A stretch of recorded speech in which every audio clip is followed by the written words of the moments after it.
Oh, I didn't open it. Oh! My Ninja machine took a dump. All right, so I have been a huge fan of the Ninja Creamy ever since it came out a few years ago. I have used it to make hundreds of delicious frozen desserts, and I can confidently say that it has changed my culinary life for the better. So when I saw this thing first hit the market just a few months ago, let's just say I got a little excited. This is the Ninja Swirl, and it has the same creamy technology built in, plus the additional ability to make soft serve. So I ordered one up. I've never tested it before, so you're all coming along on this journey with me, and I've got 5 completely different frozen desserts that I'll be using to test this machine out to really see if it's worth the upgrade. But first, I just want to briefly go over the engineering of this machine. And this video is not sponsored, but I'm just a huge fan of Ninja's ability and risk-taking in this space. They continuously just take big swings with these home appliances that ultimately give home cooks the ability to do things that they never could in the kitchen, like make actual soft serve ice cream. So when you look at this machine, it's pretty much split into 2. You have on the left side basically the Ninja Creamy. It's the same exact technology, slightly updated and more refined design, which I do appreciate from the last model. And then they've expanded the machine by almost double, maybe a third, to incorporate the actual soft serve extruder. Now I will mention right up front that the actual container where the frozen dessert goes in, this is a completely new design, which means that the old containers for the Ninja Creamy and Ninja Creamy Deluxe are completely obsolete if you upgrade to this thing, which is a bit of a bummer. Like, I bought more of these because I made a lot of frozen dessert, and now if I keep this machine, these don't carry over. But that's just the move that Ninja had to make in order to make this process work. And speaking of the process, it starts off exactly the same as the Creamy. You make a mixture in one of these containers and you freeze it overnight, and then you place on the blending lid, which has that Ninja blade, which then blends your frozen mixture into ice cream or froyo or sorbet or whatever you want. But now you have 2 options for blending. One is for regular scoopable frozen desserts, the same exact thing that you would get out of the original Ninja Creamy, or you can click the second option, which is for soft serve, which then signals to the machine to blend up your frozen dessert in a specific way that makes it better for soft serve dispensing. And then once it's blended, you pop off the blending lid and pop on this new special lid for dispensing the soft serve, which lets you lock it right into place in the soft serve dispensing area. Then the bottom of the plastic container has a lock and unlock function, and when you unlock it, the soft serve now has the ability to flow out of this little star-shaped extruder. And to do that, you pull the handle on the side of the machine, which pushes the suction cup that's built into the actual lid, slowly extruding the soft serve into your cup or cone. Then when you're done, the suction cup goes back and you can release the container to be frozen again or washed out if it's finished. And this machine retails for around $350 US, which is a $100 upgrade from the Ninja Creamy Deluxe, which is what I have, and a $150 upgrade from the original Ninja Creamy. So the big question that I'm trying to answer today, of course, is this machine worth it? It's almost double the size. The old containers are obsolete. They don't carry over. So this Swirl soft serve ability better be pretty damn good. And that's what we're about to test with 5 different recipes. And for the first one, I had to go with just a straight up froyo. And I'm keeping it really simple with 3 ingredients. All I did was dump in some plain Greek yogurt to the container, just around 2 cups. And of course you can sweeten this however you want. Since I'm not pre-blending this, I'm just using maple syrup, which mixes in really nicely, and I'm adding in just around a 1/4 cup. I'll hit it with just a little salt to enhance the flavors, and then I'm just gonna mix in some frozen blueberries, and I'll actually let the creamy blades take care of blending this nice and smooth. It went into the freezer overnight, and the next day it was ready for some soft serve. I've got Carly in to assist me on our first run right now. This right here is the froyo. Whoa. Totally frozen. Blueberries are whole in there. So we put that in here. We'll pop this lid on. And it's first gonna go through just the regular creamy side. The only difference is we're gonna we're gonna do frozen yogurt. Yeah, 5 minutes. All right, so that's the first spin. You don't always nail it on the first spin. Sometimes you need a respin, but that looks perfect to me. Yeah, okay. So now we take this top. This is some crazy engineering from Ninja. Put that on somehow. All right, now I think we have to open. See, it says close and open here. We have to open it. Ooh, so now that releases the flow. And then take this. That blue lines up here. Oh, I see why there's a drip tray already. And we pop that in. Now, the thing I'm interested most in is a classic soft serve machine. Obviously keeps the soft serve at a certain temperature. This is just sitting here and it's slowly getting warmer. So I'm interested in how long it's gonna be able to give me a clean soft serve without melting. You'll see that sort of suction cup pump thing starting to push the froyo through, I believe. Yep, see that? That is so cool. Starting to pump. Okay, this is so nerve-wracking. Oh boy. Not the best swirl. Whoa, okay, that will be for Carly. What do you think now, Carly? Looks pretty good. I'm impressed. You were very skeptical. Yes. Okay, I want to see if I can get a better. I don't know how you do that. Oh, don't you like push like that? Yeah. Oh, second time, baby. Blueberry froyo. I'll give you the nice one. It's so cute. Yeah, mine's not so great. Here we go. Mmm. Mmm. Mmm. So good. Yeah. Mmm. Texture.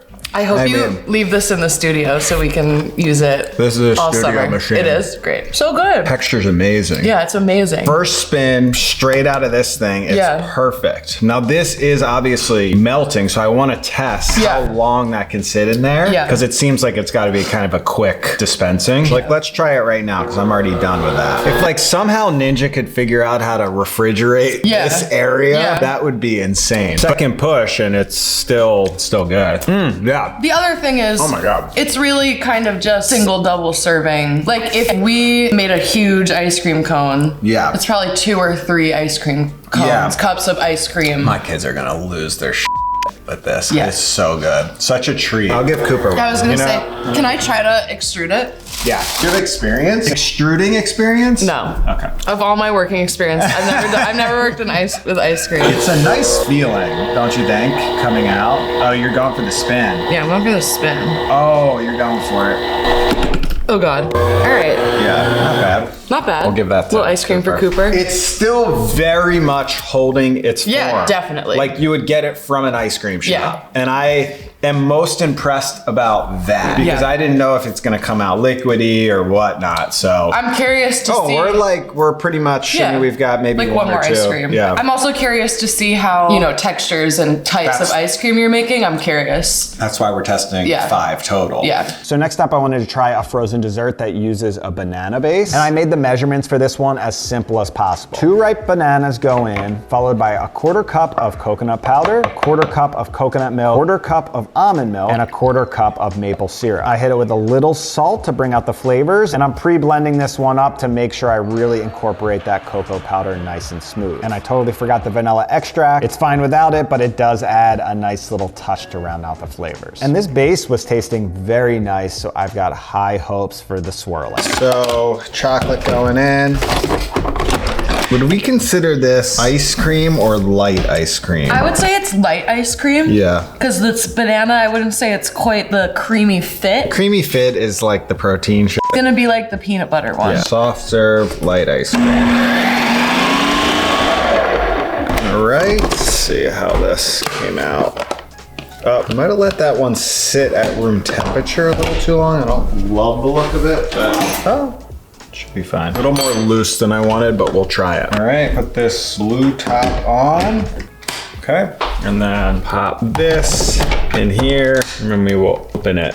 Boom, here we go. All right, it's pushing it, extruding, and here she comes.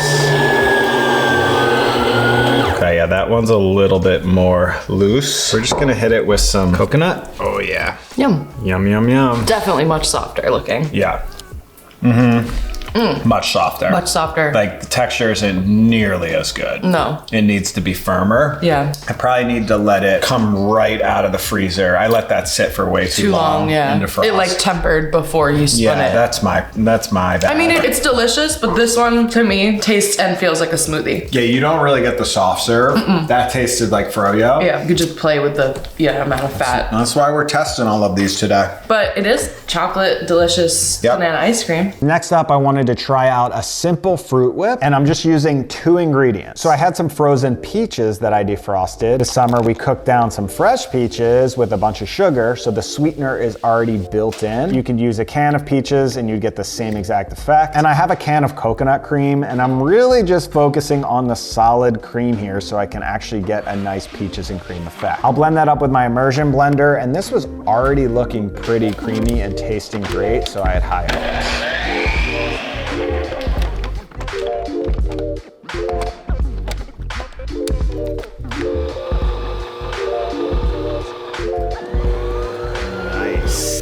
Peaches and cream with cornflakes. Nice. Yeah, it's holding its shape. That's one of the most impressive parts is the texture. Yeah. I thought just coming out of the machine, since it's not refrigerated in there, it would melt. But like that is real froyo coming out. All right. That one's good. Wow. That one's good. It's so smooth. Yeah. I think we could get a better topping. I think coconut would, coconut would have been good. Coconut's in there. I think the sweetness is fine. It could use something. Yeah. Like you said tartness or vanilla or like a little something extra. It tastes a little bit like canned peaches, you know, like too much like canned peaches. Yeah. But the texture's perfect, so that's I bet it would easy to adjust. Really good with fresh peaches, with coconut cream, and then fresh peaches. The texture on that, I mean, just look at the top of the creamy machine. Yeah, it's like, this is soft serve texture to me. I love it. Everyone I get so excited to try. Yeah. We're moving on. So something I've seen in the creamy community is a lot of people make these high protein frozen desserts. Seems to be a big deal. They have a bunch of different recipes in their booklet, and they actually have right here a creamy fit button, which I guess is for these more fit-based frozen desserts. So I wanted to give it a try and see what it's all about. I'm gonna be making my own peanut butter protein ice cream with 1 cup of milk, 3/4 cups of almond milk, 1/4 cup of peanut butter powder, 1/4 cup of coconut sugar, and just a little bit of salt. And I blended this up to see what the flavor was like first, which was tasting very good. Then to thicken this, the recipes in the book actually use these instant pudding packets. I'm not really into that because I just want the actual thickener. I don't want a bunch of additional flavorings. So I was looking up different ways to thicken these frozen desserts, and guar gum came up as a great option, which I've never used before. So this is kind of an experiment. And guar gum comes from the seed of the guar plant, which is a bean that has high protein. So it's a great addition to this. And it will thicken both a hot and a cold mixture. So I just started dumping some in until it got a little thick, but I made a big oopsie. It turns out that guar gum just continues to thicken over time. So what I thought was the perfect consistency at this point just kept getting thicker. And I think in total I added like 1/4 cup of this stuff. So when I sent it through the actual machine, it basically was like dough at that point. And I nearly broke this new Ninja Swirl. It barely could handle it. And then when I actually sent it through the extruder, it just said, no, thank you. No, can't even handle it. There was 0 chance it was being extruded. So I had to dump that one and start over. And I did the same exact recipe because it tasted good with just 1/4 teaspoon of the guar gum. Oh, I didn't open it. Oh!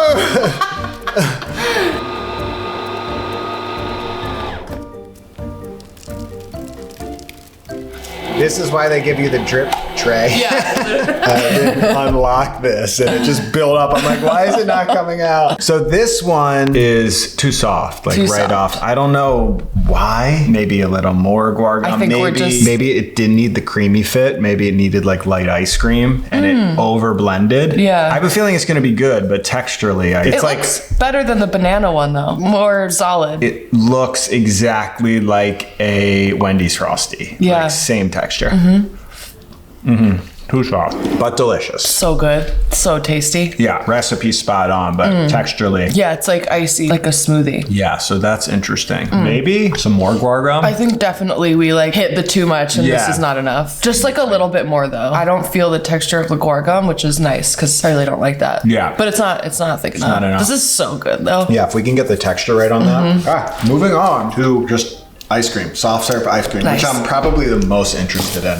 Me too. So for this last one, I wanted to try out just a standard custard ice cream base to see what a nice soft serve ice cream was like in this machine. So to a pot, I added 2 cups of heavy cream, 1 cup of almond milk, which I like to add just to lighten things up a little bit, half a cup of sugar, a 1/4 teaspoon of vanilla extract, a 1/4 teaspoon of some salt. Then to give it some additional flavoring, I'm just grating in some fresh cinnamon here, which is about a 1/4 teaspoon in total. And I warm this mixture up to around 150 degrees Fahrenheit. And then I've got 6 egg yolks because the chickens are back in action and laying a ton of eggs. And I'm tempering in that hot cream just a little at a time so I don't scramble the yolks. And then once that has warmed up and tempered, I'm gonna add everything back to my pot and just slowly bring it up to temperature, mixing it the entire time for around 10 to 15 minutes until it hits around 175 to 180 degrees Fahrenheit, which is when you're gonna start to see it thicken up very nicely. Then that got poured into my creamy, it went into the freezer overnight, and then the next day it was ready for some soft serve. Regular ice cream. Ooh, promising. Look at that texture. Oh boy. Whoa. Would you say this is the most excited you've been out of the 5? Yes. The most exciting for last? Yeah. It's firm. And it looks like soft serve. Yes, from the Frosty truck from or whatever. Carvel. All right, ready? Wow. Wow. Is it too luxurious for soft serve? I feel like soft serve is almost lighter. Like this is a real ice cream base, a custard. When I think of soft serve, I'm thinking Carvel, which is custard. So this to me is soft serve because it's eggy, it's custardy. It's so smooth. It tastes like Cinnamon Toast Crunch. That's so good. Like cereal. I know it's nice to have like all alternative dairy, healthier options, but this is just hands down absolutely the best one. It's so good. The Froyo and this are the winners, which are like real soft serve. Yeah. You know, every time we tried to do something different. Yeah. It was like, it's good, but. Yeah. All right. So what are your overall feelings? I was skeptical because it's a one-use tool, but it's super fun. Kind of 2 uses. You can make regular ice cream and soft serve. But it's this is super fun. I like it. For me, like in my tiny kitchen, I would never buy this probably. It's a big machine. It's a very big machine. But if you have space, it's fun. It's a little annoying that the old creamy cups that they obsolete. don't. Yeah. If you're starting from scratch, like going straight to this, having this option, if you have the space, is a no-brainer. Yeah. And it's only, the price difference from the creamy to this. It's say $100, but I think that's worth it. if you can have this, there's no reason to just get the creamy one. For me, the memories and culinary experiences, having young kids, this is like, I think, life-changing. Yeah. I always had the dream of opening a soft serve, healthier frozen dessert shop, and that's never gonna happen. Yeah, but now you can pretend. I can at least know what it would taste like. Yeah. And we got to eat a lot of sugar. We got to eat a lot of ice cream for breakfast. A lot of sugar for breakfast.